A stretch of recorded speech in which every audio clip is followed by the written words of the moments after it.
Vamos hoy con nuestro segundo tema de este jueves temático aquí en Pablo y sus mundos. Un tema que a mí en lo particular me gusta mucho por todo lo que involucra, por lo que tengo que tratar algo que me gusta y sobre el cual en términos muy específicos y bastante atentos estuve trabajando desde el año 2009 cuando detecté algo que me llamaba muchísimo la atención, que ahora les comentaré. Bueno, este es el primer jueves temático, el segundo, perdón, de este mes de marzo. La próxima semana viene una invitada muy especial, Paola Doria, con quien vamos a hablar de un tema interesante sobre, yo creo que algunas personas en algún momento se han preguntado en torno al tema de la belleza y si hay un asunto ahí narcisista o una cuestión de autorreconocimiento. Es una pregunta interesante, sobre todo cuando los cánones de la belleza y los idearios que hay en torno a ella pues se fijan y casi que se enquistan en muchas personas a tal punto que determinan muchas cosas por esta idea. Que para mí tiene una claramente referente empírico, o sea, existe un modo de belleza muy claro, pero que por supuesto no son los únicos que por suerte acompañan, o por lo menos por suerte para nosotros los feitos, no acompañan necesariamente en todos los casos y no es el único recurso que tenemos los seres humanos. Y también la próxima y la última semana voy a hablar del tema vamos a hablar de la espiritualidad, el error de la espiritualidad tal como ha sido entendida y todos los problemas que ha traído este concepto que ha servido para malinterpretar una cantidad de cosas y tratar temas de una manera francamente pobre, diría yo, y sobre todo limitado. Bueno, un saludo muy grande a Heishi que acaba de llegar aquí. ¿Cómo estás? Qué gusto saber que estás por acá. Y por supuesto a Sandra Jimena. Hola Sandra, ¿cómo estás? ¿Cómo va todo? Bueno, voy con un tema que no sé a la medida en que, bueno, quienes están aquí atendiendo, pero también quienes en un futuro o más adelante van a ver en el video que ponga en YouTube, que procuraré ponerlo inmediatamente apenas haga aquí en Instagram. Y voy a hablar de un tema como les venía diciendo, desde el año 2009, comencé a indagar de una manera mucho más precisa, porque precisamente en ese año se celebraba el centenario de la publicación del origen de las especies. El libro, no el único, pero sí el libro más destacado y más reconocido de Charles Darwin. Y me llamaba mucho la atención y sobre todo porque yo, por lo menos en clases de antropología, no hice mayor cosa en términos de indagar sobre el tema, sino cumplir y aprenderme lo que se conocía y se sabía del tema. Pero ese 2009, ya habían pasado 3 años desde mi graduación, me gradué en el 2006, comencé a ver una serie de revistas populares, en las que por supuesto se hablaba constantemente de el homenajeado, entre ellas por supuesto la revista National Geographic, que es una de las de divulgación científica más conocidas. Y me llamaba mucho la atención al contrastar, tanto en esas publicaciones como otras, la forma en que presentaban la noticia y algunos aspectos sobre la teoría de la selección natural. Como buen lector crítico, me llamó mucho la atención ciertos detalles que yo no podía pasar por alto y que efectivamente no podían ser solo causa de una contradicción propia y muy común en el proceso de divulgación científica, sobre todo cuando aquellos que se encargan de redactar notas o artículos no conocen, no tienen que ser necesariamente científicos del área, por supuesto, pero no conocen algunos fundamentos básicos de ciencia. Y esto lleva a muchos problemas porque o se malinterpreta o se toman las cosas de una manera equivocada. Y al ver esto, yo me di cuenta que en realidad no era un problema solamente de divulgación, sino que esas contradicciones estaban revelando un problema de fondo. Y me puse a indagar mucho, mucho, mucho más y me di cuenta que estamos hablando del 2009, si bien Internet ya estaba lo suficientemente desarrollado como para pasar de un lado a otro mucha información, pues no es igual a lo que tenemos hoy en día, no, no teníamos estos medios, por lo menos en Instagram, los en vivos y otra serie de instrumentales y de cosas que nos permitían divulgar la información de esa manera. Sin embargo, pues uno podía conseguir mucha literatura e información y videos.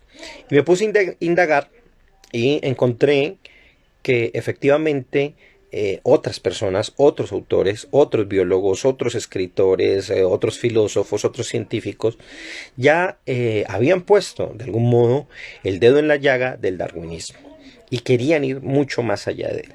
¿Y por qué me pareció importante comenzar a indagar eso? No solo porque las sospechas ya eran suficientemente grandes y comenzaban a parecerme, pasaron de lo ridículas a lo francamente graciosas y luego de, en términos intelectuales, de alarmantes, porque me daba cuenta que, por supuesto, había una serie de dogmatismos y de conceptos que se habían aquilosado en el pensamiento científico y que ya se habían arraigado muchísimo, especialmente en ciertas áreas de la biología. Pero, sin embargo, no obstante, más bien, eso no quiere decir que muchos biólogos no hubieran indagado al respecto y tuvieran dudas que también a mí me surgieron y que por supuesto ellos llevaron en forma de libro. Esto me llevó que en ese mismo año, de manera muy rápida y tomando información, consiguiendo, comparando, encontrando libros, me puse en el papel de redactar un libro que precisamente este año he comenzado de nuevo a retomar para ver si por fin puede ser publicado. Y escribí cerca de 8 capítulos, aproximadamente van unas 300 páginas de él y un poco más, en el que por supuesto delato o por lo menos señalo todas las incongruencias implícitas en el darwinismo y todas las versiones posteriores que él que tiene. Por supuesto, como ya lo mencioné, no es algo que haga solo, no es una cuestión simplemente de decir es que al señor Pablo se le ocurrió contradecir a Darwin, sino que es un trabajo de muchísima gente que ha venido trabajando, pero muchas veces a la sombra de este tema, por lo que sigue causando escozor en términos académicos, ponerse o estar en la tónica de cuestionar los fundamentos del darwinismo, o por lo menos los que se consideran fundamentos y que han servido y lastimosamente, y aquí hago el énfasis en esto, y ha suplantado la idea de la evolución, al punto tal que muchos piensan que simplemente porque se niega la gran mayoría de los aspectos del darwinismo, necesariamente es una crítica que nace desde las posturas creacionistas y se está negando la evolución, cuando en realidad son dos cosas distintas. Son dos cosas distintas que en realidad una de ellas, el darwinismo, intenta dar una explicación a algo que ya se había evidenciado incluso mucho tiempo antes de Darwin, que es el cambio en las especies y la subsecuente evolución de la vida para formar organismos cada vez distintos y que por supuesto no tienen nada que ver con una visión simplista, entre otras muy mal tomada del texto bíblico para afirmar que las formas de vida se crearon de un solo golpe inmediatamente, incluso como si el proceso de creación fuera inmediato y automático. Entonces, dicho esto, lo digo sobre todo para que entendamos algo importante, y es que aquí no voy a hablar de creacionismo, a eso le dediqué un video ya en el que muestro los errores tremendos que tienen. No es una cosa para favorecer al creacionismo, porque simplemente no hay ciencia allí, sino en este caso es para hablar desde la ciencia cómo se está yendo mucho más allá del darwinismo y muchas veces no se sabe ni en el ámbito académico, y es increíble porque estamos hablando de planos investigativos que muchas veces los académicos no tienen en cuenta, además por comodidad, por lo que ya muchos libros de texto ya han venido enseñando esto por años, por muchos años, y es una posición cómoda. No se conoce, por supuesto, tampoco a nivel social y se sigue trabajando y se sigue pensando en términos bastante, no solo anticuados, sino bastante cuestionables en términos de la realidad empírica y en términos de cómo entendemos la vida. Entonces todavía seguimos hablando de luchas de especies, todavía seguimos hablando de conflictos en el ambiente biológico, cuando en realidad este tipo de expresiones no solo no dan cuenta, sino que además son, en caso tal de que se expresen o se dan, son bastante limitados a la hora de hablar del origen de la vida y del origen de las especies, que son dos temas, entre otras cosas, bien distintos. Bueno, esto es pues introducción, espero que les guste este tema y si no les gusta pues no importa, escuchen, de pronto les puede llamar la atención algo y sobre todo tener, espero que expresen dudas y que tengan preguntas para hacer y poder evaluar esto aquí mismo en este jueves temático de Pablo y sus mundos. Bueno, entonces por ahí vamos a iniciar y voy a comentarles varias cosas. Cuando estaba haciendo siempre tengo al menos una serie de apuntes como para ir guiarme eh, y no ir simplemente al azar. O por lo menos cierto azar que le permite, ya que pues el tema al menos lo conozco. La idea es que es mucho lo que hay que trabajar. Espero tener el tiempo suficiente, no aburrirlos, porque hay elementos no solo técnicos, pero también más allá de ellos que debo presentar de tal modo que en el tiempo que yo le dedico a estos jueves temáticos, pueda expresarlo y presentarlo de una manera adecuada. Por lo que aquí tenemos que hablar de muchísimas cosas. Tengo que hablar de lo que implica el concepto de selección natural, la llamada adaptación, las analogías y las homologías, cómo presentar, entender qué es lo que pasa con los fósiles, el mendelismo, bueno, y otra serie de cosas que están allí, qué pasa con la evolución como tal y qué pasa con el darwinismo y cuáles son sus fallas. Que son básicamente estructurales y que por supuesto, como yo les mencionaré, pues no solamente es algo que yo descubrí ni que mi genialidad lo haya dado, sino que es evidente que cualquier persona cuando lo lee de una manera atenta puede fijarse la cantidad de errores que hay y por supuesto esa serie de cosas que yo en su momento detecté pues me fueron llevando a otra serie de lecturas que también señalaban cosas similares a las que yo ya había pensado, pero por supuesto me aportaron muchísimos más datos, información y me indicaron y me dieron un contenido mucho más específico en términos biológicos. Bueno, así que entremos de lleno como tal al tema y comencemos con algo bien importante, ¿no? Para que entendamos lo siguiente. En el año de 1859 se escribe uno de los libros que más influencia van a tener desde que se escribió en adelante por todo lo que va a desarrollarse en torno a él, tanto en el ambiente de la filosofía natural, que luego pasaría a volverse biología, como en el ámbito social y la forma en que comprendemos el mundo, al punto tal que una vez publicado su autor ha sido comparado con Newton y con Galileo, lo cual a mí me parece francamente exagerado.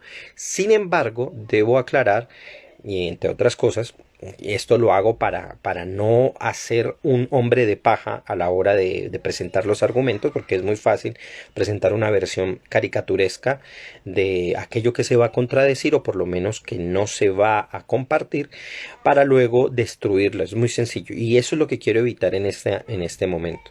Quiero presentarlo de la mejor manera para dar cuenta de las ideas que se expresan allí y ver las diferentes etapas y también, por supuesto, señalar las incongruencias que se encuentran dentro de todo este conocimiento que se desarrolló desde el darwinismo. Entonces, no es para ser un hombre de paja, es para señalar, pero también para entender que en la ciencia esto opera así. Y yo ya lo trabajé en otro tema llamado cuando la ciencia se equivoca y en otro tema también llamado en recuerdo de las teorías olvidadas.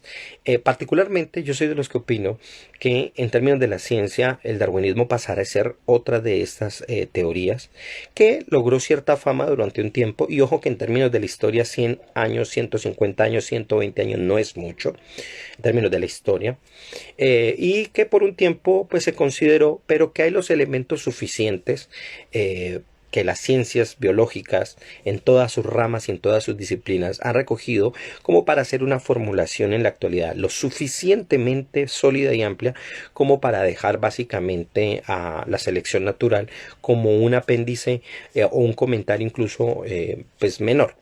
Y esto yo sé que es bastante polémico y para muchas personas y académicos esto sería básicamente una herejía.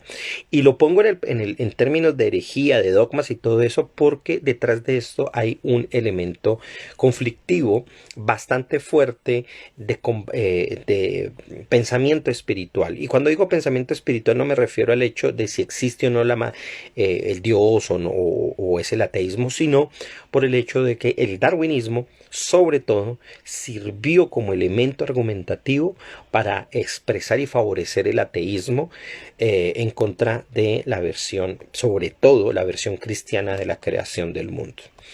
Entonces aquí hay mucho de ideología detrás de todo esto, cuando en realidad la ciencia no se ata a ningún, y no tiene por qué hacerlo, a ningún concepto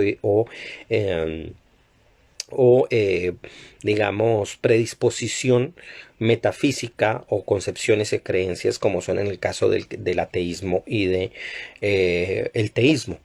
Muy por el contrario, tiene que ser trabajar eso de manera independiente y debe ir hacia donde la evidencia apunte. Entonces, bueno, en el año de 1859 se publica este libro que va a ser revolucionario. Y va a ser revolucionario no por el hecho de que sea el primer libro de evolución, sino porque la manera en que lo expresa y cómo lo presenta va a aclararle muchas ideas a muchísimas personas. Sin embargo, cuando uno revisa muy bien, y ojo porque las fiebres del momento no son siempre buenas para evaluar algo. Yo, por ejemplo, en el cine, de manera particular, no me gusta salir como loco a ver una película porque todo el mundo se la ve, salvo algunos casos, ya que ya soy muy afiebrado, pero prefiero siempre esperar un tiempo y darme el gusto de la distancia, le digo yo. La ventaja es que nosotros en este caso tenemos bastante distancia y las fiebres iniciales, que incluso pueden ser matizadas ahora con algunos datos que les voy a dar, pues dieron un apoyo decisivo a el libro de Charles Darwin. Que atención, en el original inglés, el título completo era On the Origin of Species by Means of Natural Selection of the Preservation of Forest Races in the Struggle for Life.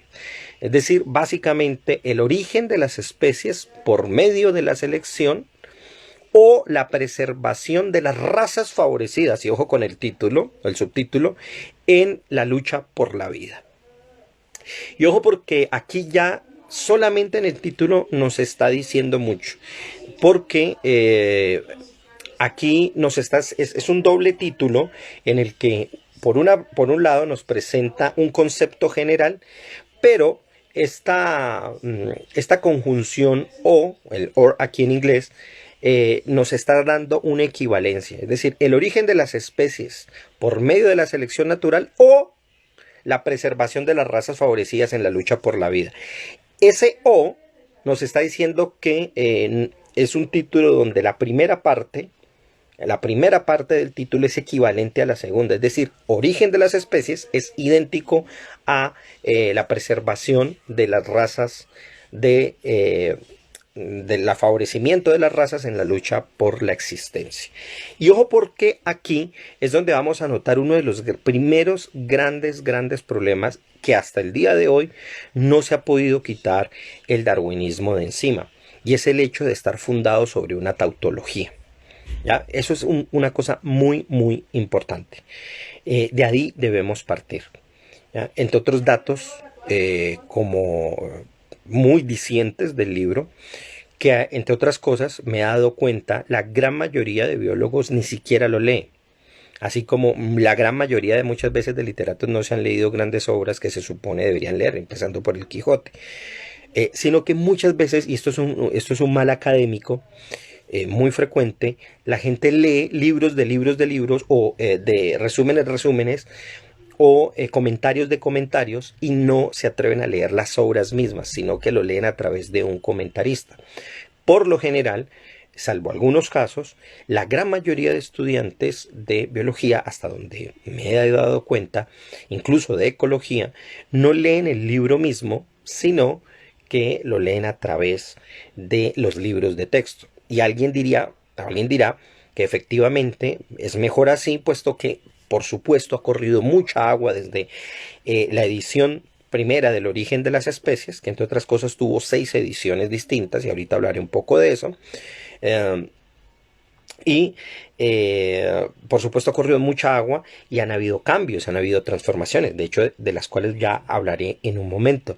Y por supuesto ya no es la misma, el mismo darwinismo de Darwin a el que nosotros tenemos el día de hoy, y eso es normal. Las teorías van cambiando, se van presentando pequeñas o grandes modificaciones, pero el problema aquí es que se estaba y se ha ocultado durante mucho tiempo simplemente por favorecer una estructura que responde de manera fácil, pero no necesariamente es la más indicada.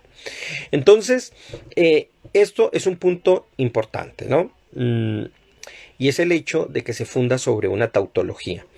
Y la tautología es muy fácil de ver. Lo primero que hay que recordarles, para quien no sepa, es que una tautología es una repetición innecesaria de términos, porque digamos, en ellas, en el pensamiento que ellas fundan, se repiten las mismas palabras de una forma distinta y que expresan básicamente lo mismo, y por lo tanto es un pensamiento que no avanza. Y cuando uno escucha, y eso va a ser muy normal en los libros de biología, cuando uno ve las explicaciones y sobre todo cuando aparecen junto a la palabra adaptación, uno se va a dar cuenta inmediatamente que hay un componente tautológico bastante fuerte, ¿no? ¿Qué es la selección natural? La sobrevivencia del más apto, o la lucha por las especies. ¿Y qué implica la lucha por las especies? La sobrevivencia del más apto. ¿Cómo uno revela una tautología? Preguntándose, bueno, ¿y quién es el más apto? El que sobrevive. ¿Y quién sobrevive? Pues el más apto.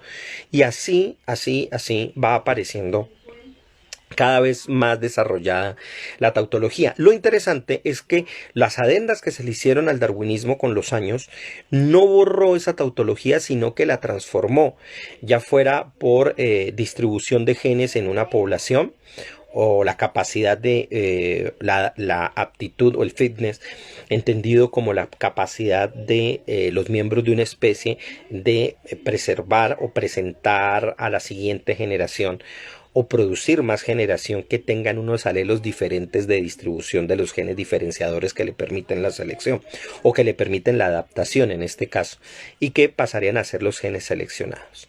Entonces, esa serie de cosas trae bastante problemas cuando se examina.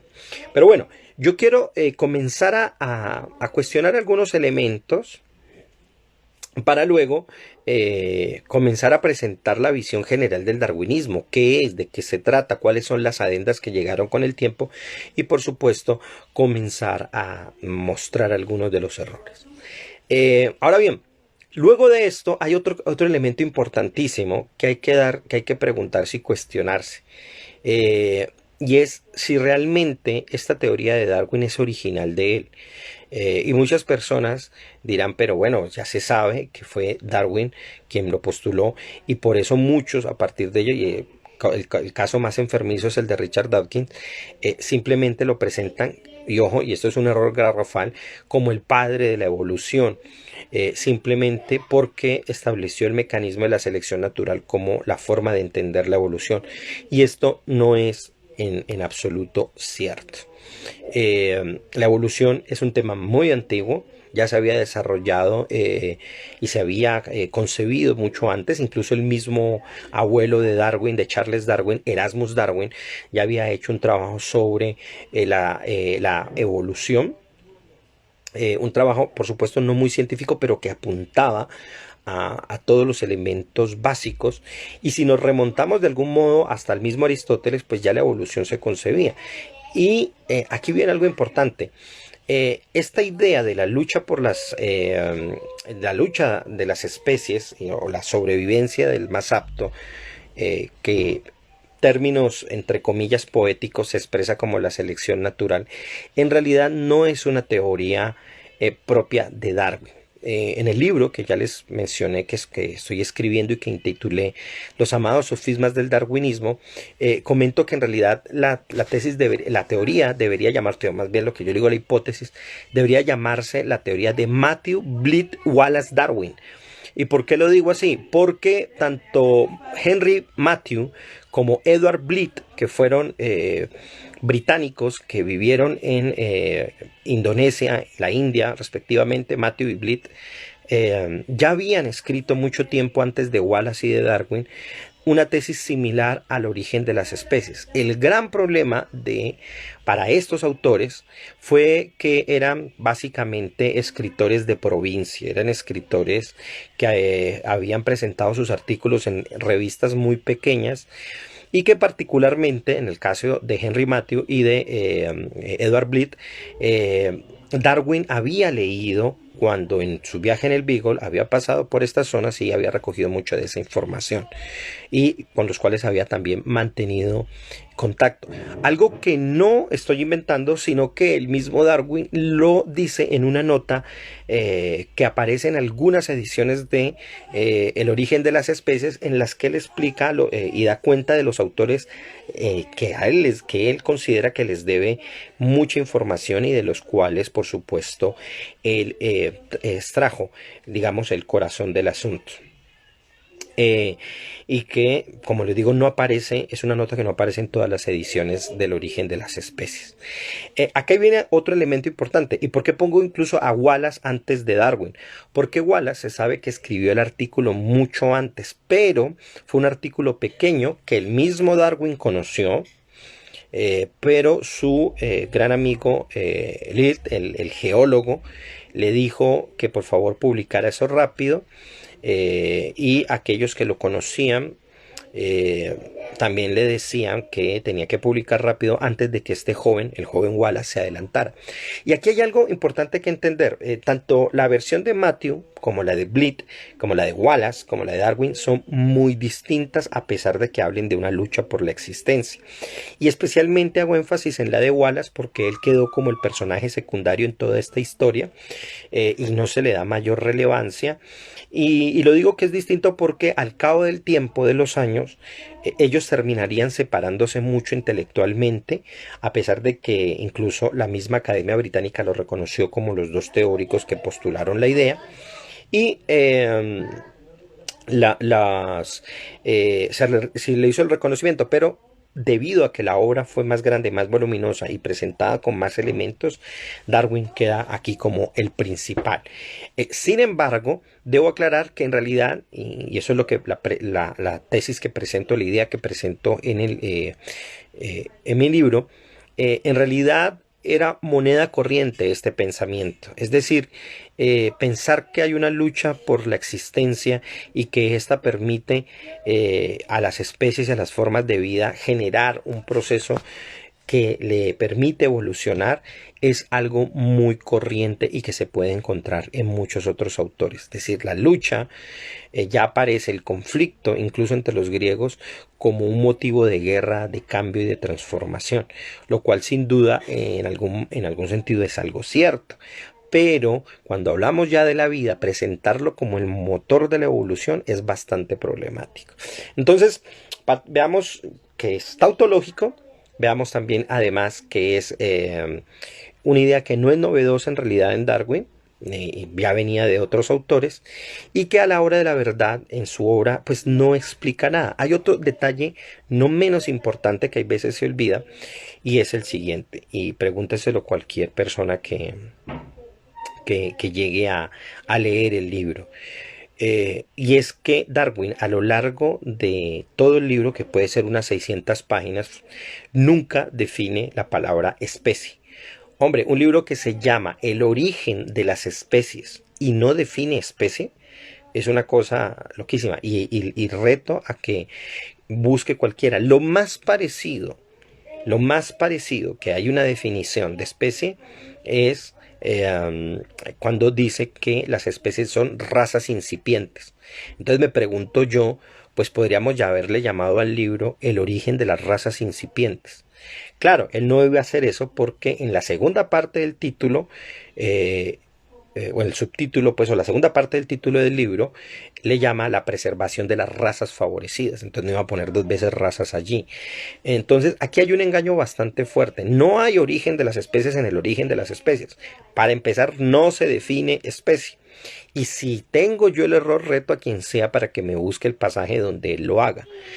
No como hizo, en cambio, uno de los grandes autores de las ciencias biológicas que lastimosamente ha sido olvidado porque muchas veces el mecanismo que él propuso ni se comprendió bien y no habían los elementos suficientes en ese momento para entender en realidad qué nos estaba hablando. No estoy diciendo, por supuesto, que este autor se tuviera toda la razón, ni nadie tiene toda la razón, pero lastimosamente lo hemos olvidado. ¿Y a qué me estoy refiriendo? A Lamarck. Lamarck fue un gran científico en su momento, fue un gran zoólogo y, contrario a Darwin, conocía muy bien muchísimas especies y había trabajado en el museo, además no solo en el museo sino también en la vida, y mantenía una constante y vital condición científica e intelectual que le permitía comprender el fenómeno. Darwin tuvo la gran ventaja del viaje en el Beagle, pero como pasa muchas veces con aquellos que viajan solamente y piensan que eso necesariamente les va a hacer conocer, pues confundía lo que veía con lo que pensaba. No como Lamarck, que tal vez fue muy muy de la biblioteca, muy del museo, tal vez no tuvo la misma oportunidad para viajar, pero tenía una capacidad de razonamiento bastante amplio. El punto es que es facilísimo y es interesantísimo poder uno llegar a contrastar las dos obras.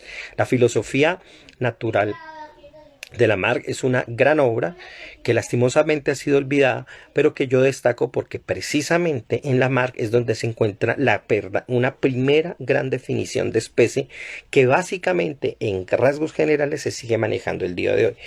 Y ojo, alguien dirá, pero bueno, una cosa es una definición y otra es ir al campo y de manera empírica mirar qué es lo que pasa. Digamos que fue la oportunidad que tuvo Darwin al hacer el viaje en el Beagle. Pero atención, eso no es únicamente, eso no es suficiente.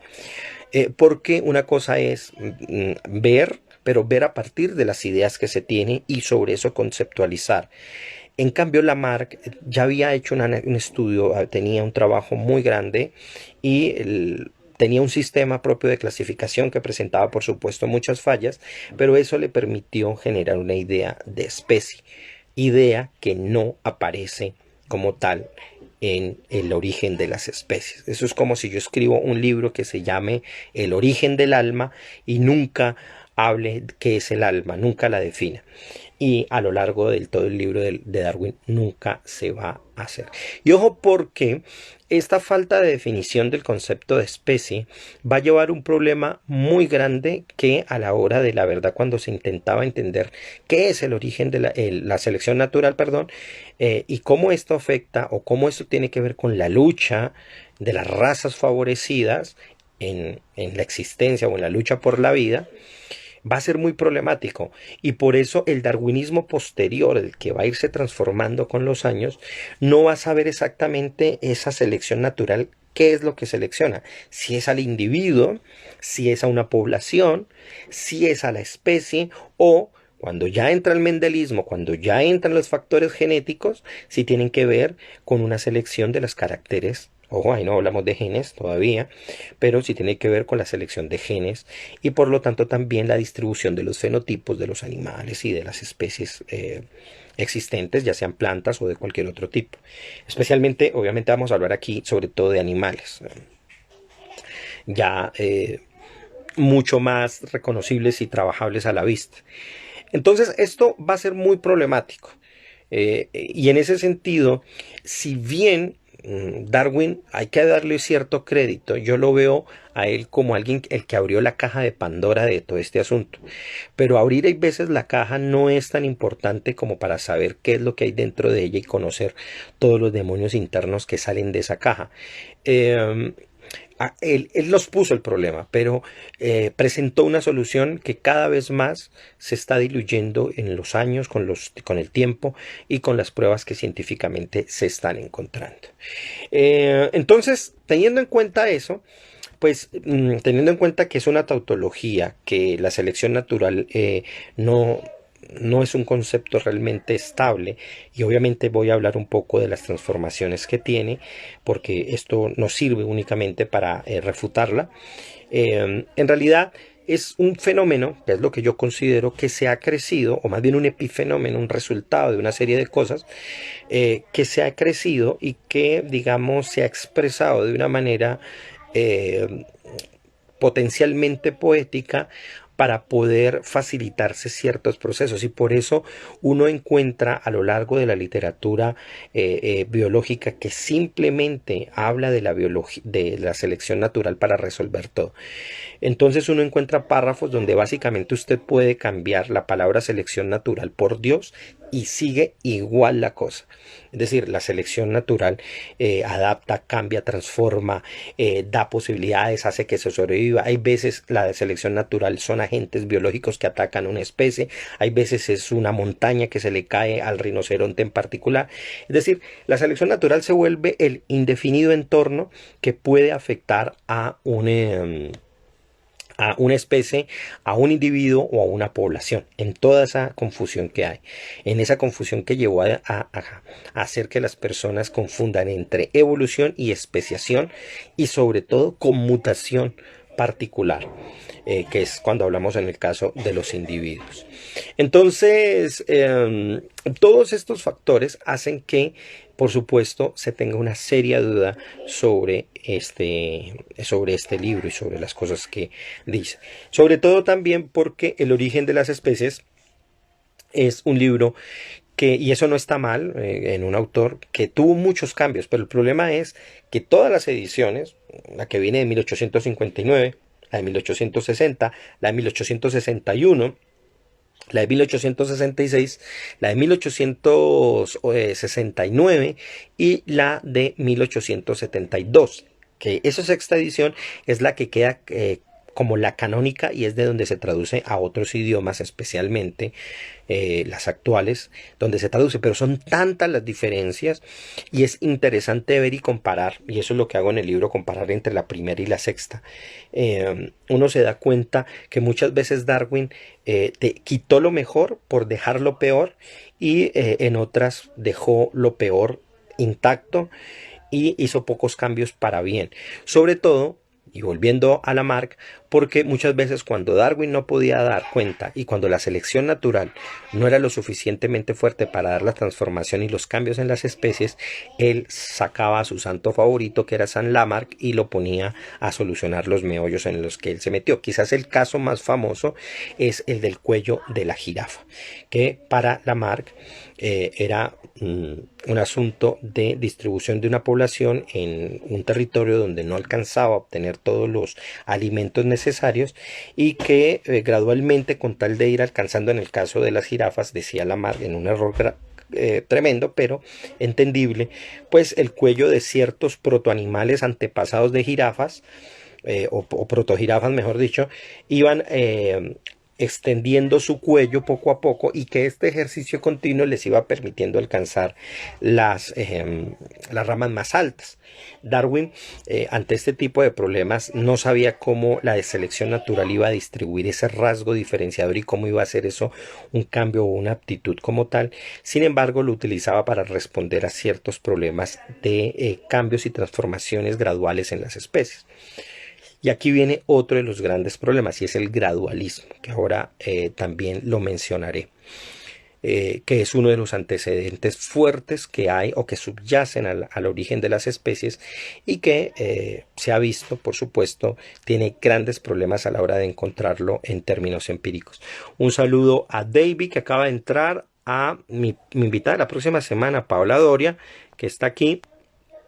Y también lo he saludado, bueno, le di su saludo de manito a Koheinu. Creo que eres nuevo aquí en el canal. Qué chévere que estés por acá. Y también a Ignacio. Bueno, Las manitos de Paola están haciendo así. Bueno, un saludo. Bueno, entonces les decía que otro de los elementos que subyace al origen de las especies es el cambio gradual. Y aquí hay un problema, o gradualismo. Hay un problema muy grande.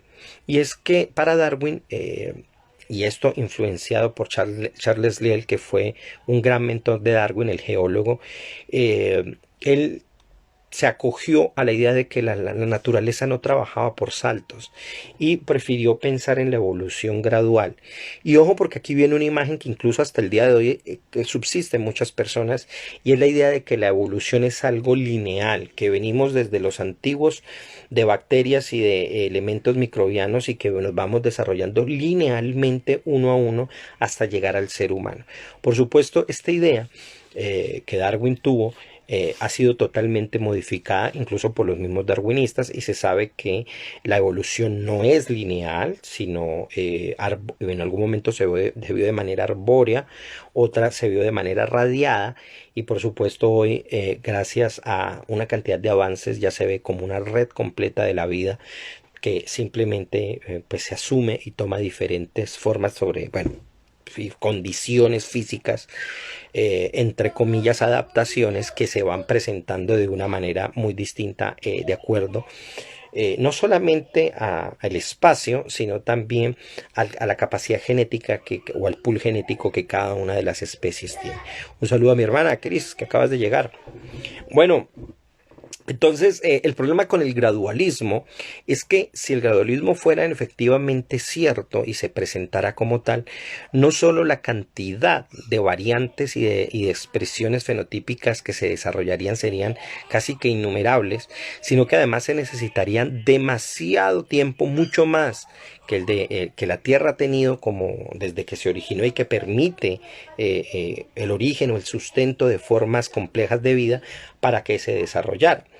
Y eso nos lleva a otro punto muy complicado para entender esto, y tiene que ver con los fósiles y cómo se recoge la información fósil. Esto es un tema muy largo, aquí estoy haciendo un resumen yo diría que tremendamente chambón, tremendamente brusco, pero el mismo hecho de cómo se recogen, de cómo se preserva y cómo se mantienen los fósiles, y además de su interpretación, es muy complejo, y saber deducir la información de ese material empírico que hay allí es muy complicado. Grosso modo, y hay que decirlo así, a partir de una teoría que apareció en 1970, que se llama el puntualismo, o algunos le llaman el puntillismo, eh, formulada por dos geólogos, Eldredge y Gould, que le llamaron la teoría de los equilibrios puntuados. Y desde ese entonces básicamente se da la opción, o por lo menos que eso es lo que indica las pruebas fósiles, que en realidad las especies o los grandes cambios de grupos de especies, podríamos hablar incluso clases enteras, aparecen en saltos de acuerdo al registro fósil. Ahora bien, o alguien dirá, y un darwinista sabe responder a esto y diría, claro, aparecen en saltos bruscos por la observación, pero en su momento esas etapas que nosotros vemos exabruptas de un momento a otro, en su momento abarcan miles de años. Y en esos miles de años se dieron muchas formas de vida que no todas de ellas se preservan, lo cual es cierto. Pero aquí ocurre un problema. En realidad, hay muchos instantes entre las formas anteriores y las que ya presentan cambios fuertes, donde por años y por siglos hay un proceso de éstasis, es decir, que se mantienen las formas de vida muy igual y se mantienen preservadas a lo largo de siglos. Y esto tiene que ver mucho, porque todo en eso está totalmente relacionado con cómo se entendía la herencia, la mutación o los cambios y la adaptación. Y es uno de los problemas también graves y fuertes que tiene el darwinismo. Empezando porque se ha enamorado de un concepto que increíblemente es propio del creacionismo y es un concepto que me parece a mí debe ser desarraigado ya hace tiempo de los libros de biología y que ha pasado incluso al ámbito social, y es una palabra que a mí me cuesta muchísimo utilizar, y es la palabra adaptación. Eh, ¿Por qué? Porque esta palabra, mm, hay varios tipos de adaptación y bueno, y definiciones una cantidad, pero básicamente presupone que algo se adapta porque estaba mal adaptado o porque no es suficiente esa adaptación previa y tiene que transformarse para sobrevivir. Y de hecho se genera una fórmula bastante pobre y también dependiente de la tautología inicial que yo les dije, y es que solo sobrevive el que se adapta, solo la adaptación de los más fuertes. La gente dice de manera, hay veces como, y solo se adapta el que es el más fuerte, y solo los fuertes pueden adaptarse. Que eso se vuelve incluso un eslogan casi de coaching, para poder remediar muchas cosas y sobre todo para interpretar las terribles situaciones en que a veces estamos en el ámbito social. Entonces, adáptate, cambia, porque debes transformarte porque los tiempos son otros. Cuando en realidad aquí hay un sofisma de fondo muy fuerte que está operando aquí. En realidad, en el mundo animal, en el mundo vivo, el que sobrevive es el que no se adapta. Y para eso hay muchísimas pruebas. Para eso hay muchísimas pruebas que que puedo presentar como evidencia contraria. Yo lo que formulo en mi libro es que al contrario, sobrevive el que no se adapta. Y la clave está en esto, es que cuando algo se adapta, ha cambiado. Y si cambia, pues ya no es el mismo. Y si ya no es el mismo, es que no sobrevivió. Es decir, eso que llaman adaptación, que entre otras cosas, ya diré el término que yo preferiría, en realidad, eso como lo llaman como tal, esa adaptación sería una transformación de la especie porque la especie misma ya no puede subsistir y por lo tanto al cambiar ya es otra, por lo tanto ya no sobrevivió. Entonces no, el que cambia no es el más apto, sino el menos apto. Nosotros podemos encontrar cantidades de especies que precisamente han sobrevivido por el hecho de que no se adaptan. Uno puede pensar, por ejemplo, en las cucarachas, puede pensar en los tiburones, puede pensar en los pulpos, en la rata loaziana de la roca, entre, por ejemplo, el ganso ahobero, entre muchos tipos de peces, entre las ranas, las tortugas y una cantidad de animales que han pasado millones de años sin cambio alguno y por eso sobreviven. Un tiburón, ¿qué es? Es una máquina perfecta adaptada. En realidad no está adaptada. Ahorita utilizaré un término que me parece más adecuado. Eh, y precisamente las variaciones son dentro de la capacidad que su especie le permite, no lo suficientes como para volverse ni otra especie ni sobre todo tener especiaciones internas que le hagan generar variedades o digamos una distribución de ciertos pools genéticos en ciertas poblaciones, lo cual sí se da en toda especie, esa variación se da, o más bien en toda clase se da para generar muchos tipos de especies. El punto es aquí que en realidad las especies son fuertes porque cambian, no porque los cambia, ¿ya? Y eso me lleva a que entendamos que en realidad las especies no se adaptan, sino que interactúan. Eh, y esa interacción es una forma en que tanto su organismo interno sabe relacionarse con el entorno. Y si ese entorno incluso es adverso, pues migran, cambian, cambian el lugar o cambian de lugar. Y al cambiar de lugar y al volver a otro lugar donde su cuerpo es más apto, pues nunca va a generar esa transformación que esperaba Charles Darwin. Por eso el caso de las jirafas mencionado anteriormente en últimas es ridículo. Si una especie nunca va a esperar a que le crezca el cuello para poder comer, se desplaza a otro lugar y come las ramas más bajas.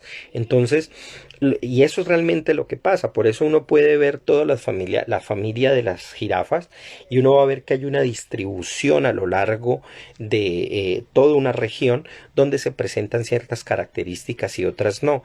Y esas características aparecen y reaparecen. Pueden darse casos muy escasos de reversiones y otros donde hay expresiones totalmente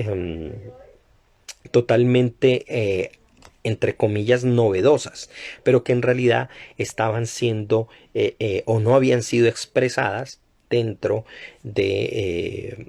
que no habían sido expresadas por el genoma y no se habían presentado de manera fenotípica.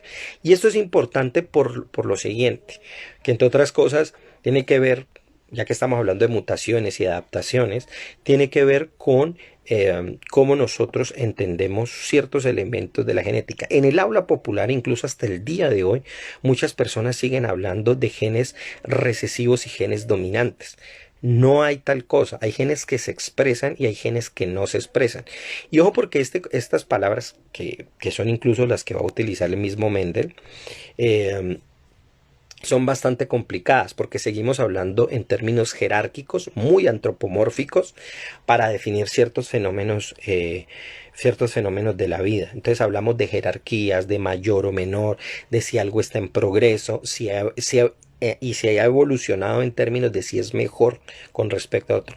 Incluso en el ámbito social la gente dice es que ellos no han evolucionado para referirse a que no han mejorado su forma de vida, cuando en realidad esto es totalmente erróneo a la hora de hablar de la vida.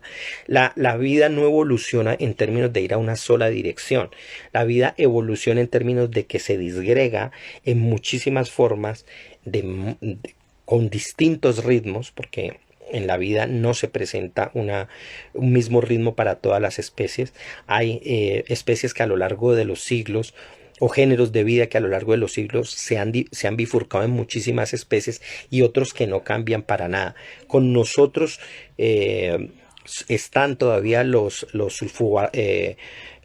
termófilos de las grandes cuencas y de las depresiones del mundo, donde hay todavía sulfuros que viven en condiciones totalmente extremas y siguen vivos. Vive la bacteria que era tan similar a las formas anteriores y previas de toda forma animal.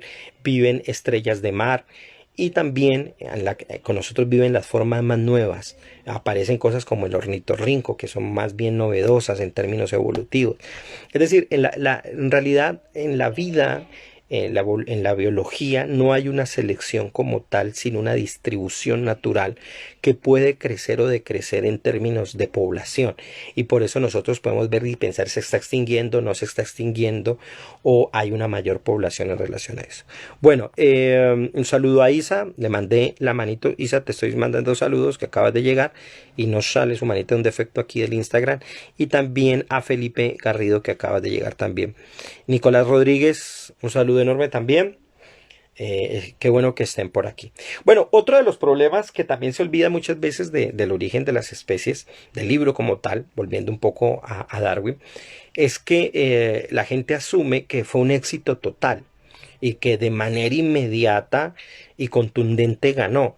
Ciertamente jugó un papel muy importante para que se popularizara este debate a nivel social, pero hay que entender dos fenómenos o dos condiciones más bien que jugaron a favor de Darwin. Uno, que era inglés y por lo tanto era parte de la potencia del momento.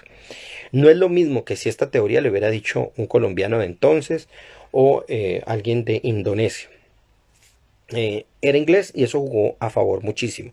Y atención, dentro del hecho de ser inglés, que expresó, lo importante del libro es que expresó mucho de ese ethos, que permitía y valoraba ciertos conceptos que el imperio necesitaba, empezando porque básicamente la tesis central del origen de las especies y Darwin no lo niega y no lo negaría, es Robert Malthus expresándose en el mundo natural.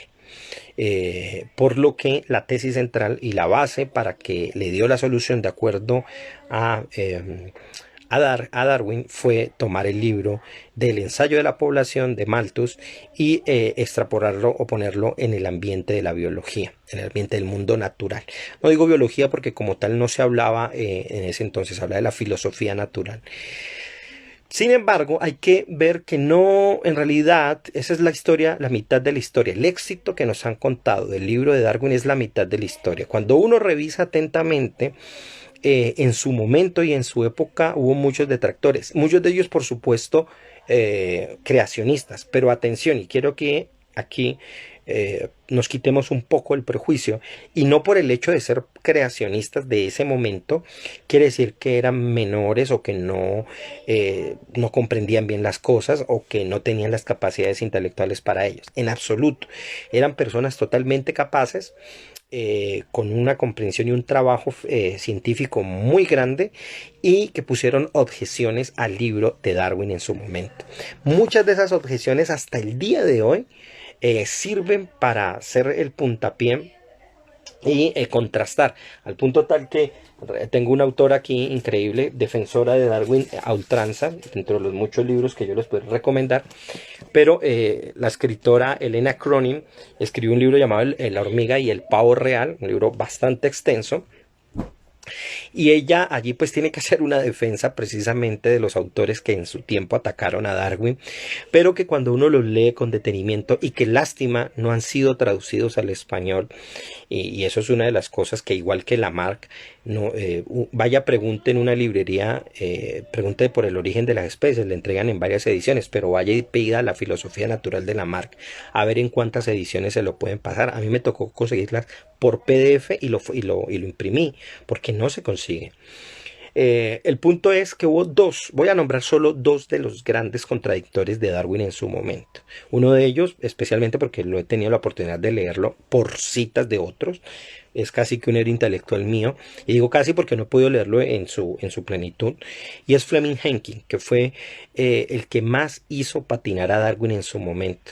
Es tan así que Darwin le escribe a Hooker, que fue uno de sus seguidores más fieles a la teoría de Darwin, le llega a escribir en una carta lo siguiente. Miren, y ojo, porque Fleming Henkin fue el que le hizo hacer unas modificaciones muy grandes a Darwin creo que entre la tercera y la quinta edición, es decir, para la cuarta hubo todo un debate con él en correspondencia.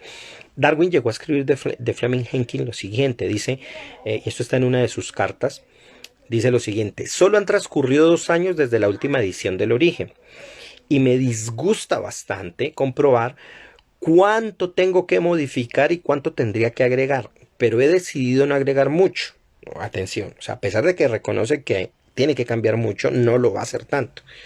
Fleming Henkin me ha dado mucho trabajo, pero me ha sido de mayor utilidad real que cualquier otro ensayo o comentario. Ahora, esta última parte me gusta bastante lo que dice Darwin, porque en el darwinismo yo encuentro que hay más, así como en el catolicismo se dice que hay gente que es más papista que el papa, hay más darwinianos que Darwin. Mucho más fuertes, y aquí hay una humildad y un reconocimiento de decir: Fleming Henkin me ha puesto a trabajar, pero me encanta porque en realidad me ha servido mucho. Y esto es una cosa importante, que muchas veces en el darwinismo, y ciertas personas que no resisten cuando se les critica, no tienden a aceptar esto.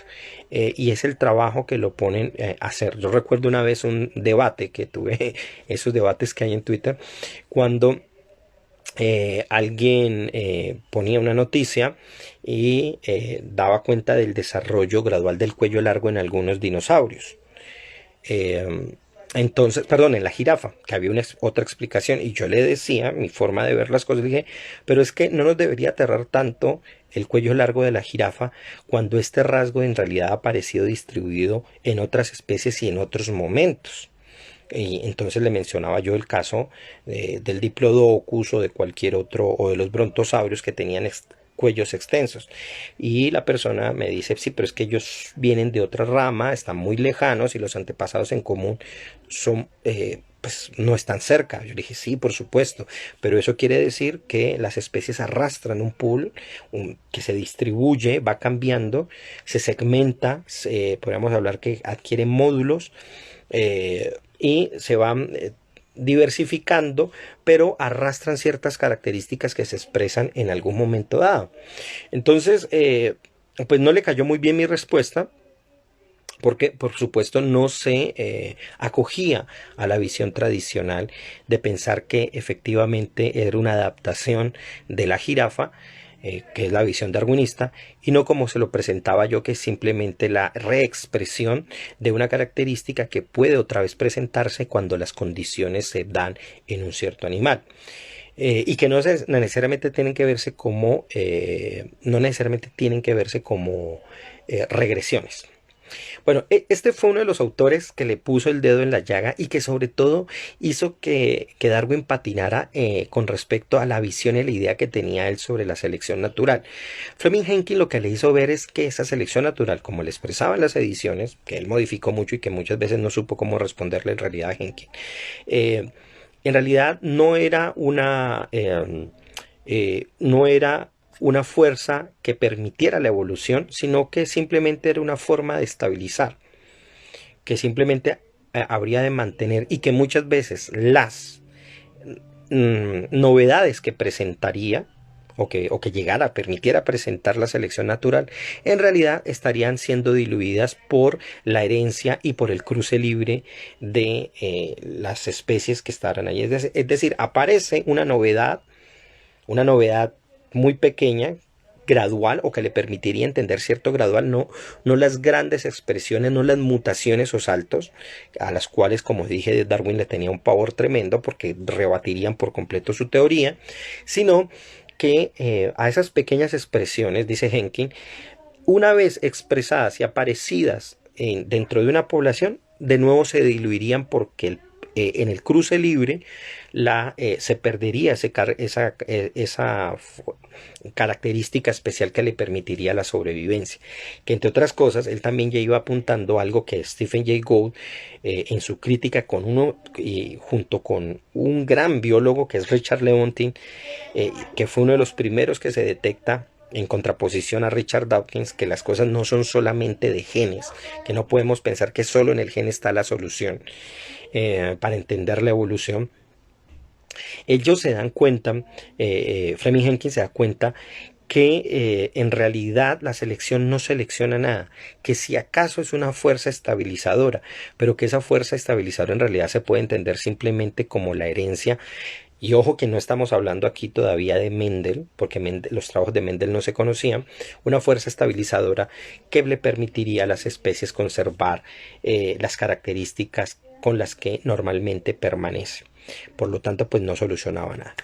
Otro de los grandes autores que en su momento también le puso el dedo a la llaga a Darwin fue un gran naturalista británico del momento, llamado George Jackson Midbar, al cual Darwin le llama Mr. Midbar en muchas de sus cartas y en este escrito inicial que aparecía en algunas ediciones del Orígenes de las especies que hablé en un inicio.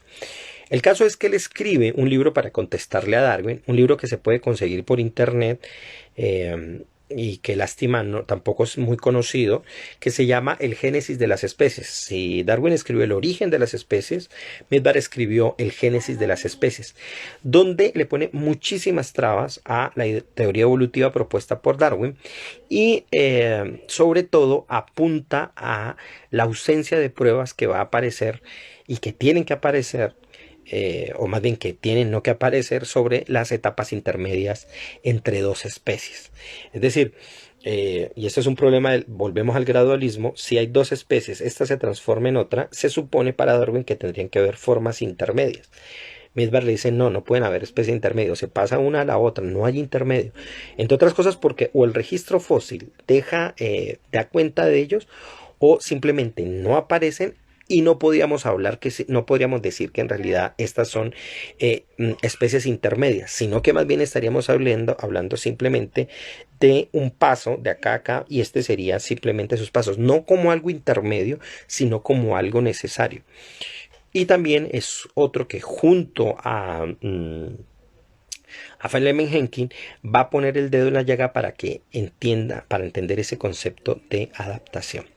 Volviendo a la adaptación, regresando allí, y ya que había hablado yo de la interacción, en realidad los seres vivos no se adaptan ni se adaptan desde el organismo, como si el organismo obedeciera al entorno o como si el entorno modificara necesariamente el organismo, sino que en realidad esto es un estado interactivo en el que, pensémoslo simplemente así, en realidad cualquier ser vivo, cualquier población siempre está en un entorno y este entorno presenta unas características, pero a su vez el miembro de la especie y la especie misma tiene unas características que pueden vivir perfectamente en cualquier entorno.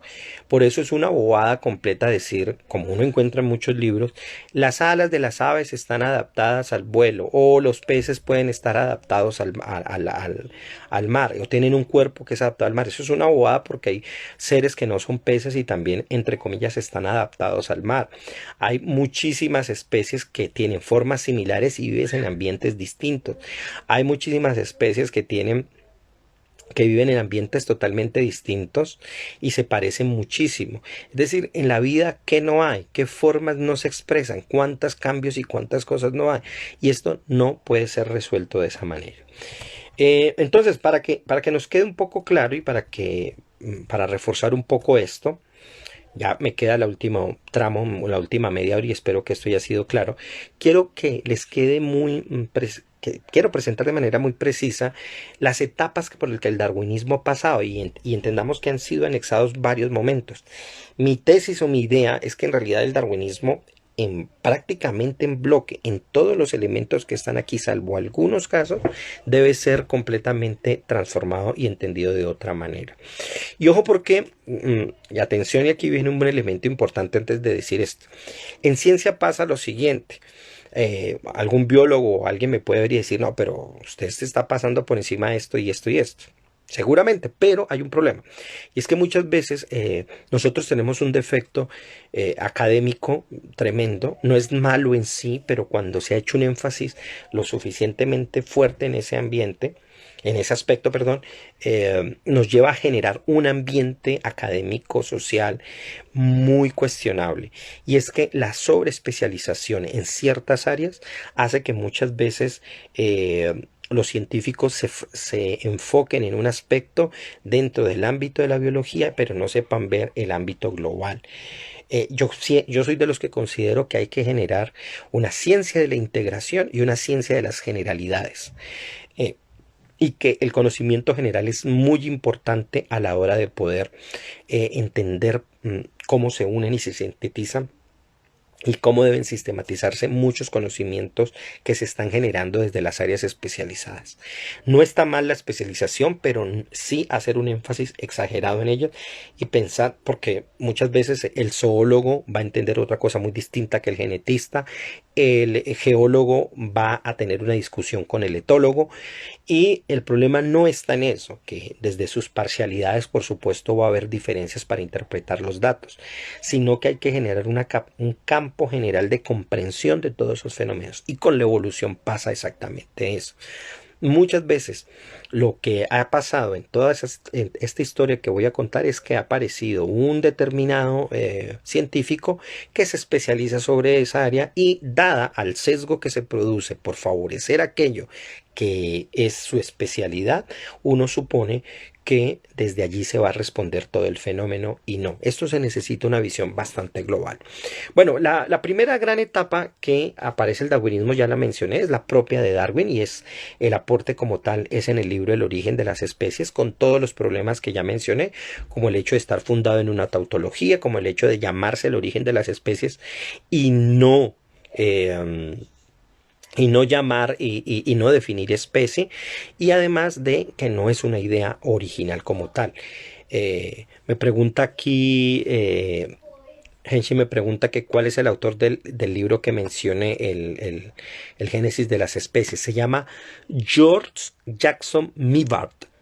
George Jackson Mivart. Así, Origin of the Species, los puedes encontrar en inglés. Creo que me parece que la Wikipedia tiene unos links que llevan hacia el libro completo y ahí se puede ver en inglés. Me parece que está allí. Bueno, el primer aporte, por supuesto, es el que da el propio Darwin, donde la selección natural es la lucha de las especies. Ojo, porque este concepto de selección natural va a cambiar y va a pasar de ser el conflicto entre especies a volverse, y la lucha que hay y atención porque aquí la confusión de Darwin es grande. Él, si bien nos habla de la especie, salta fácilmente entre el individuo, la población y la especie. Y ojo que son cosas muy distintas, ¿no? Eh, Hola Iván David. Entonces, el primer aporte es el darwinismo del propio Darwin. La obra clásica es El origen de las especies y que la va a extender para el estudio específico del origen del hombre en un libro que particularmente me gusta más, que es El origen del hombre, pero que nos va a hablar específicamente de la selección sexual. Hola Iván David, bienvenido a mi amigo Iván David, que, qué bueno que vengas a este tema. La segunda etapa de todo el gran edificio del darwinismo va a aparecer entre los años de 1883 y 1886, donde aparece unas primeras investigaciones y eh, sobre todo van a aparecer ya los primeros experimentos en el área celular y es lo que se le llama el neodarwinismo de Weismann. Aquí se expresa lo que se conoce como el fin de la herencia flexible, es decir, esa herencia tal como la conocía Darwin, sobre la cual hacía la crítica Fleming, y aparecen fenómenos interesantísimos que se comienzan a reconocer, sobre todo porque ya hay muchos aportes de lo que va a aparecer posteriormente como y va a ser conocido como la genética. Se reconoce un fenómeno importante que es la diploidía y otra la recombinación genética, es decir, que hay una suerte de esos factores, no se conocen todavía como genes, sino de unos factores que posibilitan que se expresen ciertos rasgos en las especies cuando estos factores internos orgánicos cambian y se transmutan. Aquí hay un problema muy grande y es que ya es un problema conceptual que se va, por supuesto, a resolver con el tiempo, pero incluso todavía quedan rezagos de esto en un concepto mal empleado en el habla popular, incluso hasta por muchos científicos, y es pensar que hay una relación gen-fenotipo, es decir, que ha aparecido un gen o reconocido un gen, necesariamente estos genes van a ser correspondientes a un fem, o sea, a un fenotipo, a una expresión. Es decir, por cada rasgo mío hay un gen que permite la codificación y decodificación de ese rasgo. Ese es uno de los primeros errores que, por supuesto, la genética va a ir transformando. Luego de esto, el siguiente momento es la adopción del mendelismo, que llega en el año 1900. Mendel ya había hecho su contribución antes, incluso llega a presentarle el texto a Darwin. Darwin se supone no leyó nunca ese documento, el cual este sacerdote le envía a Darwin, pero los textos de Mendel son reconocidos y se acepta la constancia del material genético y se rechaza ya la herencia por mezcla, que era en la cual se basaba Darwin. Entonces, el mendelismo por mucho tiempo, de hecho un gran científico como von Baer fue detractor del darwinismo en su momento y apoyó el mendelismo porque le presentaba y le daba las le daba a entender cómo se presentaban y se expresaban las características animales, pues se aceptó y de algún modo combatió, entre comillas, el darwinismo en el ámbito científico y muchos optaron por él. Y ¿qué es lo que pasa? Que el mendelismo termina siendo incluido y aceptado. Lo interesante de todo esto es que la selección natural siempre seguía conservándose y preservándose como el gran mecanismo para la expresión para la generación de especies. Y me llama mucho la atención porque incluso ni siquiera Darwin, cuando uno lee el origen de las especies, es tan panselectivista como la mayoría de los autores, o como un Richard Dawkins, que es exageradamente adorador de la selección natural. El mismo Darwin llega a decir, no, la selección natural es uno de muchos mecanismos. Yo aquí estoy hablando es de este mecanismo, por decirlo en su libro. Pero con seguridad hay otros, y él mismo nombra algunos, él mismo acepta todo lo que Lamarck había dicho con los caracteres adquiridos, que entre otras cosas, como vamos a ver, pues retorna, y ha retornado de una manera muy interesante, o por lo menos de una manera que es muy similar a lo que Lamarck proponía. El siguiente momento del darwinismo es lo que podríamos llamar el Fischnerismo y es entre 1918 y 1933. Aquí ya entra el componente matemático a analizar la frecuencia de los genes y comienza a pensarse las fuerzas de presión selectivas y a ordenarlas en el ambiente matemático, pero aún así queda todavía la indefinición de qué es realmente la selección natural, porque son muchas cosas que son la selección natural, como les decía hace rato, puede ser un animal, puede ser un accidente, pueden ser las condiciones adversas, puede ser la escasez, que es una de las grandes palabras favoritas del darwinismo, que para mí es un calco del pensamiento británico sobre el espacio. Todo es escaso porque como vivo en una isla, el mundo es una isla, cuando en realidad si nosotros analizamos el mundo es excesivo, es exagerado y es exuberante, la producción de formas es loquísima, incluso dejando al libre es una cosa loquísima. El punto es que aquí las presiones selectivas comienzan a ser analizadas y ya aquellas incluso presiones muy ínfimas, muy pequeñas, comienzan a ser analizadas para entenderlas dentro de la base de la selección y de, por supuesto, la evolución, ya que la evolución, de acuerdo al darwinismo, pues es movido por la selección. Ahora, vuelvo y hago otro paréntesis aquí, cuando en realidad la selección es simplemente un epifenómeno que en realidad uno podría llamar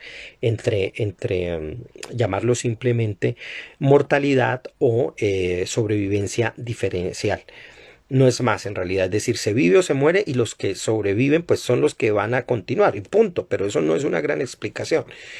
Luego de esto vendría en 1937, y eso duraría casi de 10 años, un proceso que es el que se llamaría precisamente neodarwinismo, pero que en términos técnicos se considera como la teoría sintética de la evolución, entre comillas, neodarwinismo. Se renueva el darwinismo con todos los datos previos, con todo el Fischnerismo, el mendelismo, y en este periodo se hace un énfasis muy grande sobre el enfoque poblacional.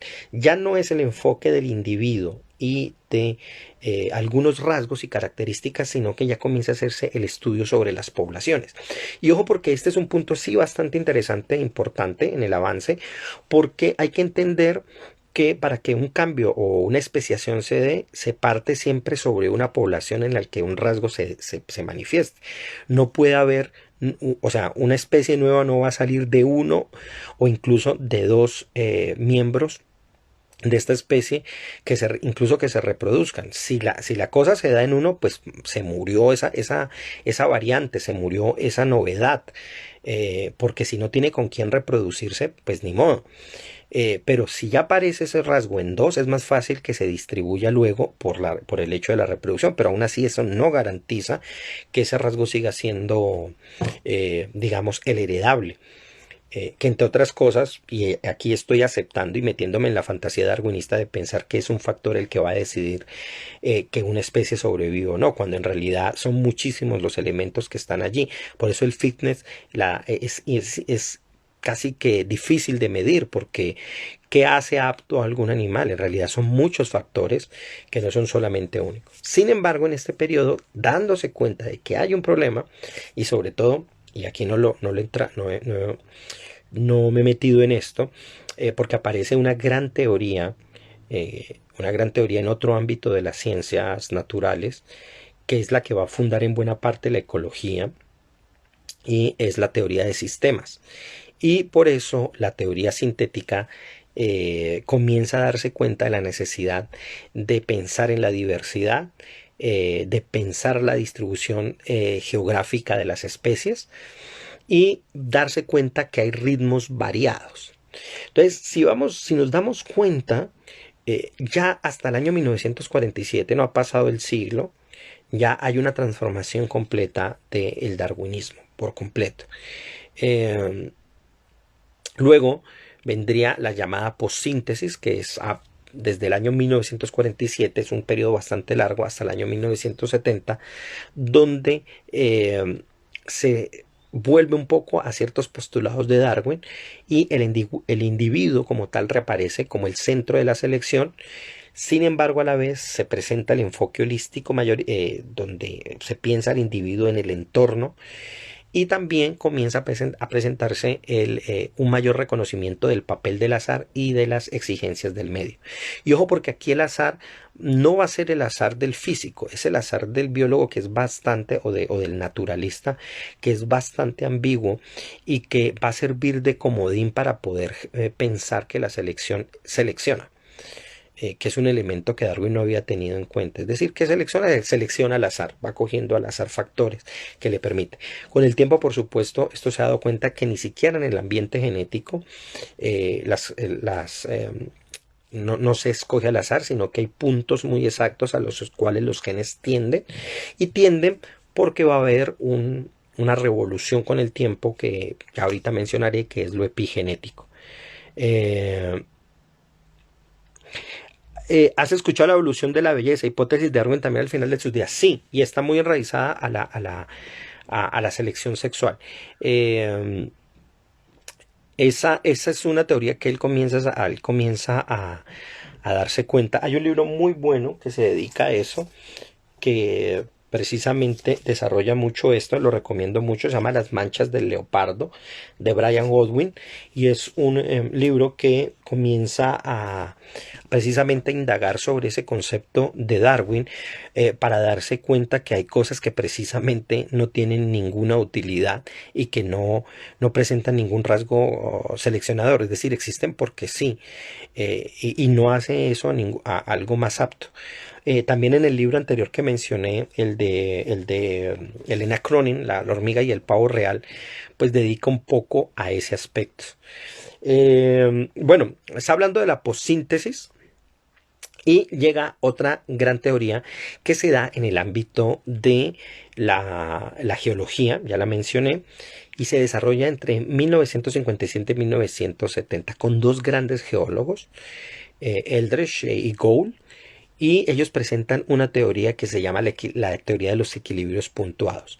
Básicamente aquí, aparte de decir que hay realmente la evolución se da a esos saltos, porque la evolución no estamos hablando de la microevolución y los cambios graduales, sino que la evolución con propiedad se da en cambios grandes, no graduales, y esos son los que se pueden ver empíricamente y registrarse en el ámbito geológico, y esto va a ser un cambio radical y una cosa fuertísima. De hecho, Gould dentro de las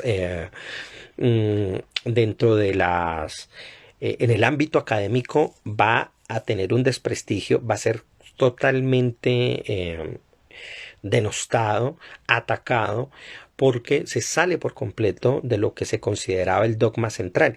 Y ojo, porque aquí hasta ese momento hay otra cosa que hay que tener en cuenta, que se olvida, y es que el científico hasta ese periodo todavía seguía siendo muy dogmático, y seguía asumiendo que apoyar el darwinismo, apoyar la evolución desde esa perspectiva, era en realidad un ataque a la religión, y que aceptar o que resquebrajar un poquito esos factores era apoyar un poco a los creacionistas. De hecho, muchos creacionistas tomaron las posiciones de Gould, las transformaron, las tergiversaron, y utilizaron en sus libros cristianos una cantidad de citas fraguadas, no fraguadas, pero por lo menos mal citadas, para darle apoyo a su creacionismo, cosa que por supuesto no estaba en la mente de Gould, y que él por supuesto tuvo siempre a bien explicar.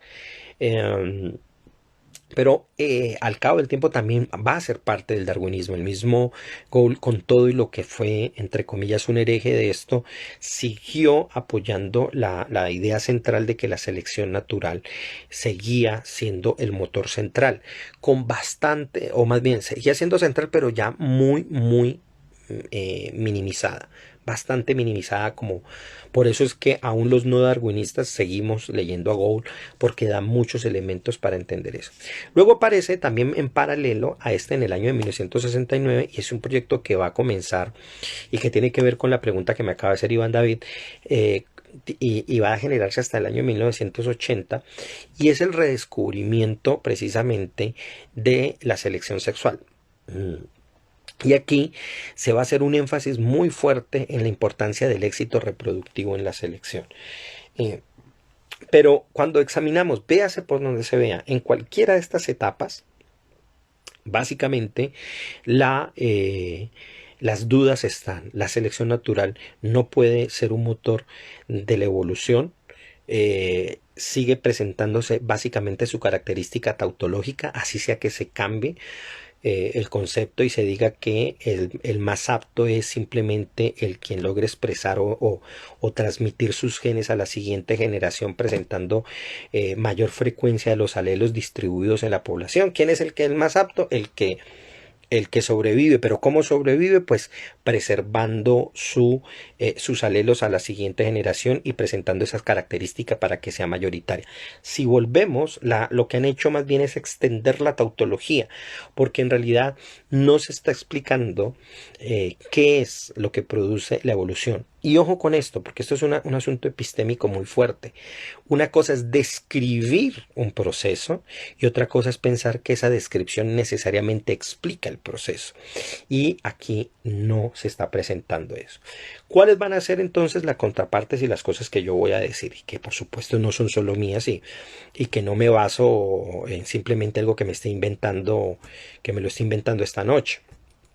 Y es que en realidad hay que tomar muchos elementos para darnos cuenta que no solo la selección natural no funciona para explicar las variaciones en la vida, sino que además, como lo mencioné, la adaptación es un término innecesario que podría ser cambiado mejor por el de interacción, pero dado que la palabra interacción es muy general, yo he acuñado un término que le llamo la interexpresión, y es la forma en que los organismos al interactuar se expresan de una manera determinada de acuerdo a sus propias condiciones internas, de tal manera que hay una suerte de regulación constante que le permite a corto y a largo plazo generar una relación con el entorno. Y para pensar todo esto y otra serie de cosas, pues me he dado cuenta que hay otros elementos que han aparecido en la biología que permiten pensar mucho mejor todo este gran asunto de entender cómo las especies surgen. Entonces, y entre otras cosas, ¿no? Volviendo un poco, para que entendamos que hay tres momentos que claramente se confundieron con el libro de Darwin y que hay que diferenciar en la investigación. Una cosa es el origen de la vida, atención. Otra cosa es el origen de las especies como problema, no siempre son lo mismo, y mucho menos la evolución o el origen de la evolución es lo mismo. Es decir, ahí hay tres campos de investigación distintos. El origen de la vida es uno, el cómo se originan las especies es otro, y el cómo se da o cómo se procesa o cómo eh, en qué condiciones se da la evolución. Y no siempre son lo mismo. Muchas veces las personas confunden especiación con evolución, ¿ya? Y esto es un error. Las especiaciones pueden darse de muchas maneras.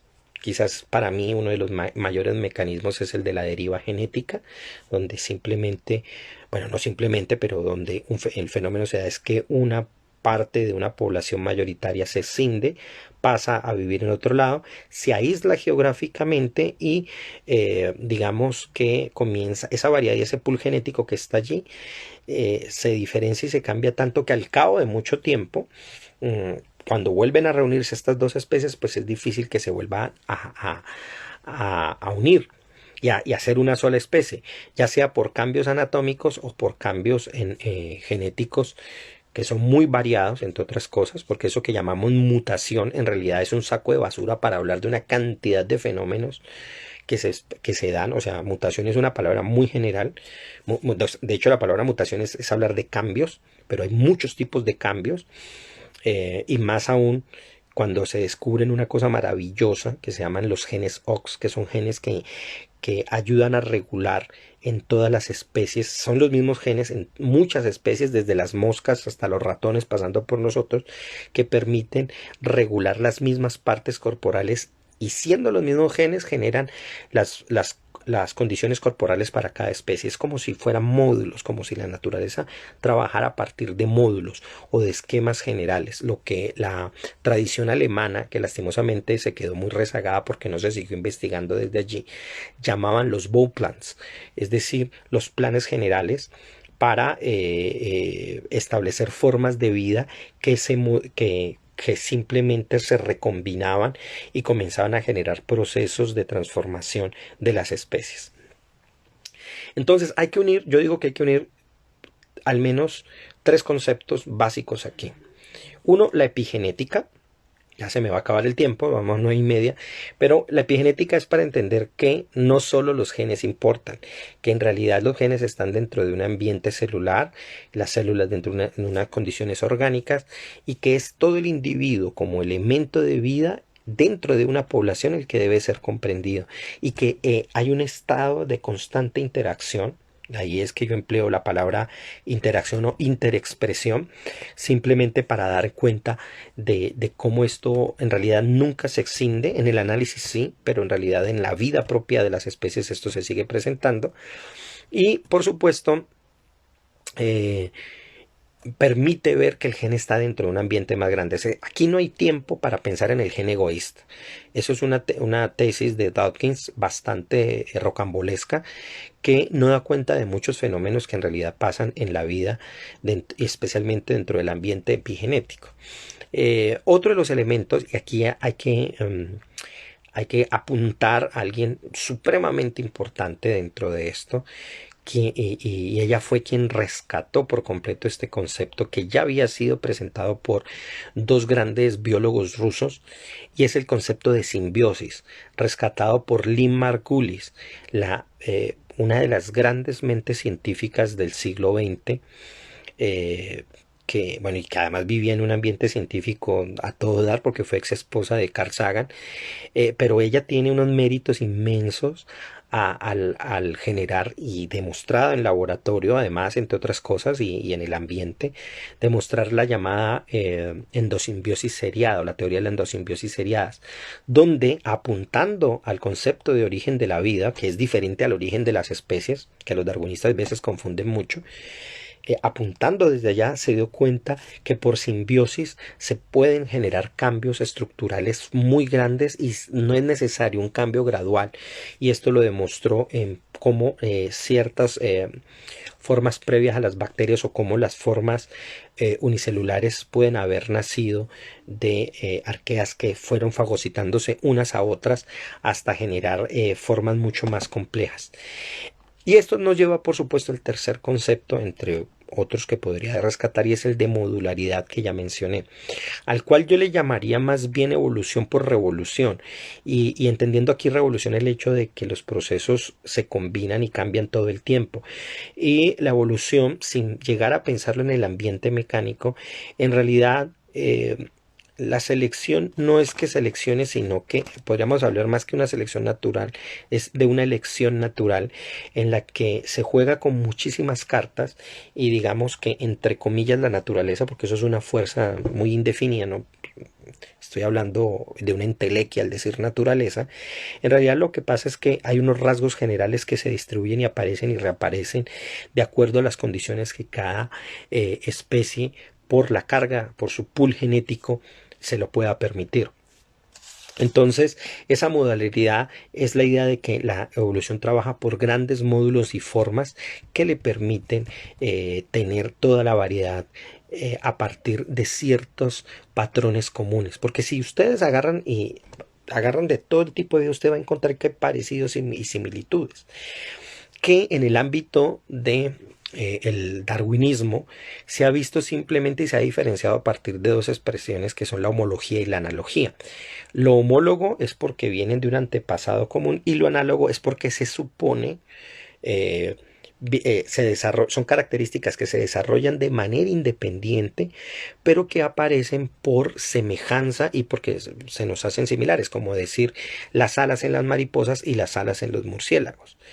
Claro, esto aparentemente es una solución, pero cuando uno se pone a pensar un poco más en el panorama más amplio, lo que es llamado homología, que es una característica similares en dos especies por un antepasado común, inmediato y muy seguido, en realidad estamos hablando de lo mismo. Digamos que una llamada homología en el futuro puede desarrollarse como una homología. Las alas en las mariposas o en el murciélago han presentado, tanto para el vuelo como para el no vuelo, porque no todas las aves vuelan, no todos los seres que tienen alas vuelan, eh, se han presentado y han aparecido en diferentes momentos del origen del desarrollo de las especies. Y hablar de cosas como el vuelo es un resultado de la adquisición de unas características, no es una propiedad como tal. Entonces, en realidad, las homologías, o lo que llamamos analogías, son grandes homologías o son homologías que se han desarrollado muchísimo más y que al cabo del tiempo para nosotros se presentan de manera análoga. Pero no, o sea, son lo mismo en últimas, pero cada una expresa diferente estado y diferente tiempo. Eso me lleva, por supuesto, también a tener que diferenciar diferentes grados en la evolución. Una cosa es la evolución en el individuo o los cambios en el individuo, que no podríamos hablar de evolución porque la evolución es en general, pero son los cambios por mutaciones. Las mutaciones, como le dije, hay de todo tipo. Hay de las deletéreas que son las negativas y que no sirven, como aquellas positivas que pueden expresarse, pero que en últimas pueden diluir. También no son inefectivas, porque si usted no presenta una pareja que tenga la misma disposición y las mismas condiciones, no se va a expresar. Y esto lo saben bien, muy bien los que verdaderamente sí seleccionan, que no es la naturaleza como tal, sino agentes propios como gente que ha criado y que ha seleccionado rasgos, cosa que sí sabía muy bien Darwin al ser un gran criador de palomas. El problema fue que él tomó ese concepto de selección y la expandió para todos, pensando que así como él seleccionaba en palomas rasgos, eso lo podía aplicar a todos. No es así la cosa. Entonces, hay rasgos de mutación dentro de los fenómenos de la mutación que pueden llegar a desarrollarse mucho más cuando un individuo encuentra pareja, atención, pero esa pareja para poder que ese rasgo salga y se desarrolle más, necesariamente tiene que reproducir ese rasgo por las vías del incesto, porque no hay otra manera, ya que si se reproduce libremente, pues evidentemente ese rasgo se va a diluir una vez más. Entonces, una cosa es el individuo que muta, otra cosa es la población, que puede permitir fenómenos de especiación, que es otra cosa.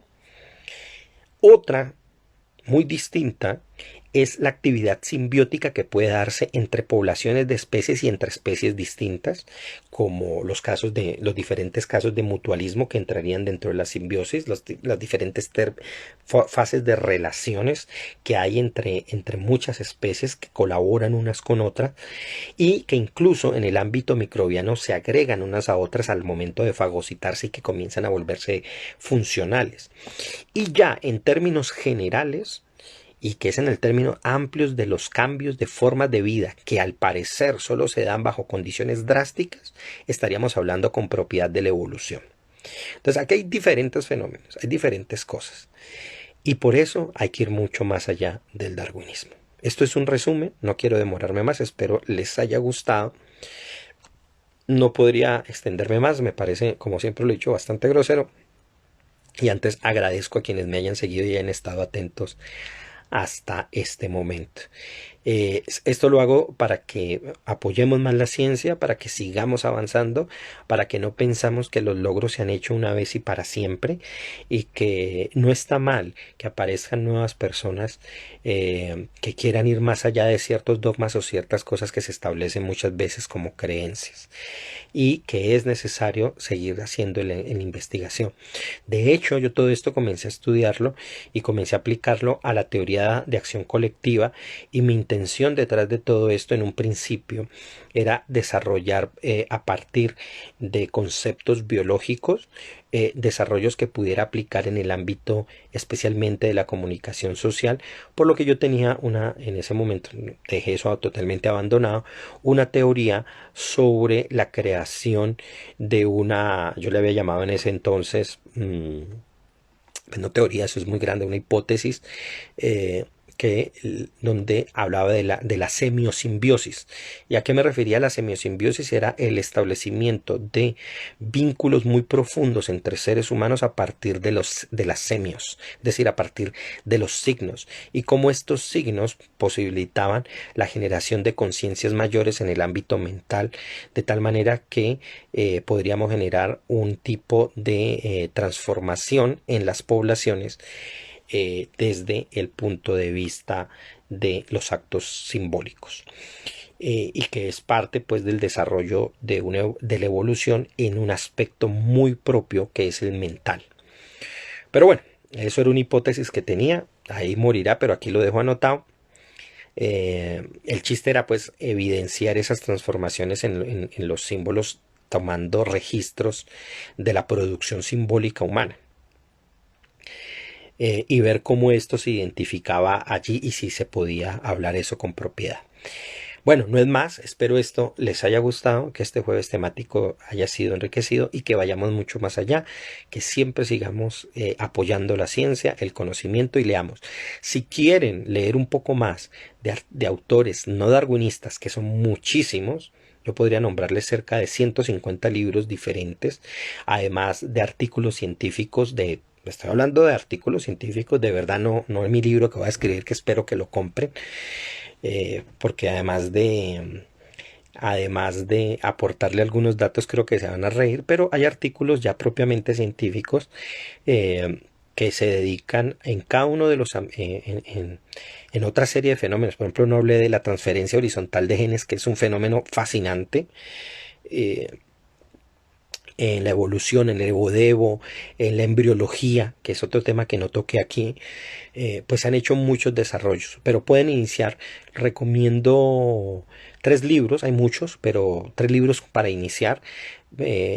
Personas que se han encargado de ponerle la llaga de poner el dedo en la llaga al darwinismo, y uno es el libro de Fernando Vallejo, La tautología darwinista, que tiene 6 ensayos muy interesantes y que nada tiene que ver en relación con lo que él hizo en el mundo de la física con el manualito de la impostorología física, no son muy distintos. En realidad Fernando Vallejo sí es biólogo y apuntó algo interesante que también recoge muchas ideas que otros autores han hecho, por supuesto, que es lo que ya he mencionado, no es el único. De hecho, el segundo libro que voy a mencionar es muy anterior al de Fernando Vallejo, que se llama El legado de Darwin, de Brian Leight, que también recoge una cantidad de dudas interesantísimas sobre todo lo que se ha pensado del darwinismo. Y hay otro libro que es muy interesante, llamado El fin del darwinismo. Espérame, no me acuerdo bien, aquí lo tengo para no darles el título exacto. Darwinismo, el fin de un mito, de Rémy Chauvin. Chauvin es un biólogo francés. Y otro muy bueno que si bien él sigue continuándose, o se dice que está dentro de la línea darwinista, a pesar de que evidencia demasiadas fallas y las declara, es el libro de Construyendo a Darwin, de Javier San Pedro. Estos libros les pueden ser una buena guía, y también por supuesto el que ya mencioné, Las manchas del leopardo, de Brian Woodwin, y hay muchísimos otros, pero sería muy largo. Quien quiera me escribe al interno, y si quieren más datos y muchos libros se los puedo transmitir, les paso por WhatsApp o por lo que sea y les envío la información. Bueno, muchas gracias, espero que hayan estado muy bien y que este tema les haya gustado. Hoy mismo espero subirlo a el canal de YouTube, en el que si no me siguen, por favor síganme. Tiene el mismo nombre, Pablo y sus mundos, y allí me pueden encontrar. Muchísimas gracias y espero que haya estado muy bien en esta noche todo.